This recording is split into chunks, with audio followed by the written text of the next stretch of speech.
माँ जी जल्दी चलिए, देखिए आपके घर के बाहर एम्बुलेंस आई है। गायत्री भागती हुई दरवाजे पर आती है। तभी उसकी बहू चांदनी को एम्बुलेंस से बाहर लाया जाता है।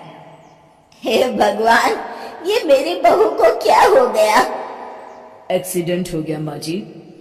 अरे लेकिन ये कैसा एक्सीडेंट है? चोट तो कहीं नजर नहीं आ रही। अरे माँ जी, दिमाग में अंदरूनी चोट लगी है और ये अपनी याददाश्त खो बैठी है। हैं? मेरी बहू याददाश्त खो बैठी है, अब क्या होगा? आप फिक्र मत करिए, बस इनका अच्छे तरीके से ख्याल रखिए। मैंने दवाइयाँ दे दी हैं, अब मैं चलता हूँ। अगले दिन अब तेरी तबीयत कैसी है बहू? बहू? किसकी बहू? हम भैरवगढ़ की ठाकुर विक्रम सिंह की बेटी रूपवती हैं। हम एक राजकुमारी हैं और तुम हमारी दासी हो बुढ़िया।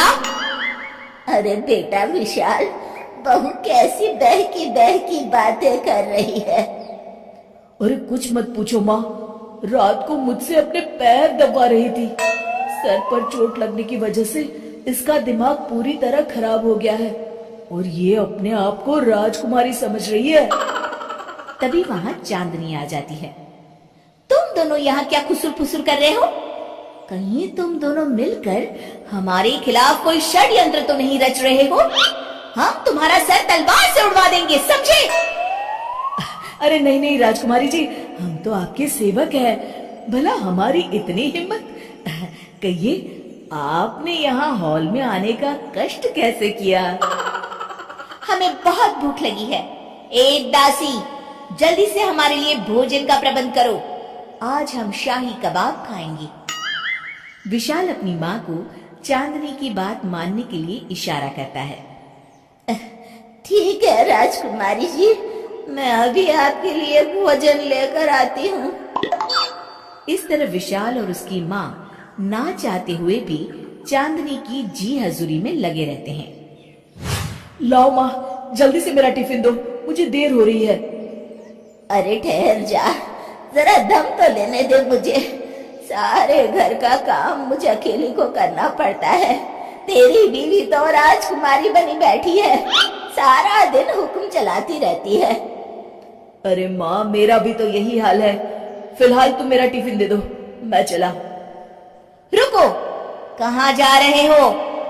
अरे मर गया रे, ये कहाँ से आ धमकी? आज हमारा जुहू चौपाटी घूमने का मूड है और हमें अपने लिए नई साड़ियाँ भी खरीदनी है। चलो जल्दी से अपना वाहन निकालो और हमें ले चलो। अरे अब तो मैं गया काम से। अगर आज मैं वक्त पे ऑफिस नहीं पहुंचा तो मेरा बॉस मुझे नौकरी से निकाल देगा। मरता क्या न करता। आखिरकार विशाल चांदनी को घुमाने ले जाता है और चांदनी अपने लिए ढेर सारी शॉपिंग भी करती है। ए दासी, टीवी पर कपिल शर्मा के आने का समय हो गया है, जल्दी से टीवी शुरू करो। अरे वाह, कपिल शर्मा तुझे याद है, बाकी कुछ याद नहीं। बहू तू तो बड़ी चालू लगती है, अपने फायदे की हर चीज तुझे याद रहती है। मैं तो तेरी इस अजीब बीमारी से परेशान हो गई हूँ। अगले दिन, अरे डॉक्टर साहब, आप इतने दिन से मेरी बहू का इलाज कर रहे हैं, लेकिन उसकी बीमारी तो सुधरने के बजाय और बढ़ती जा रही है। अरे माँ जी, ये दिमागी बीमारी है। बेचारी की याददाश्त चली गई है, वापस आने में थोड़ा वक्त तो लगेगा ही ना। गायत्री डॉक्टर से बात कर ही रही होती है कि तभी उसकी पुरानी सहेली शीला वहां आ जाती है। शीला को देख अचानक डॉक्टर घबरा जाते हैं।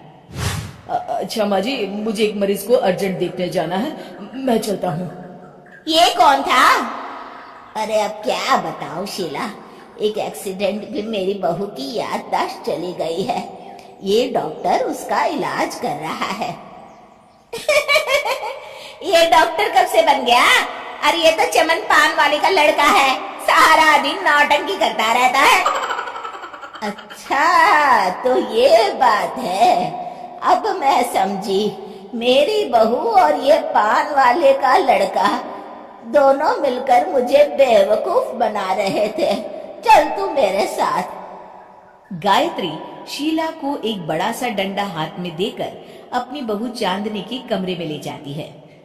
बहू, ये मेरी सहेली है, एक डॉक्टर है। इसने तेरे जैसे न जाने कितनों का इलाज 2 मिनट में कर दिया है। इसका कहना है कि सर पर जहाँ चोट लगी हो, अगर उसी जगह दोबारा किसी बड़े डंडे से जोर से मारा जाए तो मरीज की याददाश्त वापस आ जाती है। देख, हम डंडा भी लाए हैं। अपनी सास की बातें सुनकर और हाथ में बड़ा डंडा देख चांदनी घबरा जाती है। अरे बाप रे, मैं तो फंस गई। इस डंडे की एक बार की वार से ही मैं तो चारों खाने चित हो जाऊंगी। अब क्या करूं, क्या करूं, क्या करूं? लेकिन गायत्री, डंडा सर पर ठीक उसी जगह लगना चाहिए जहाँ चोट लगी है।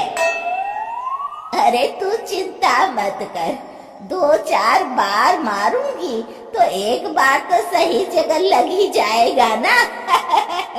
चल बहू, तैयार हो जा।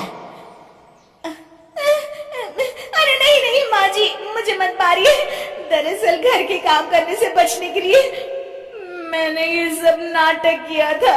मुझे माफ कर दीजिए, मैं कान पकड़ती हूँ, दोबारा ऐसी गलती कभी नहीं करूंगी।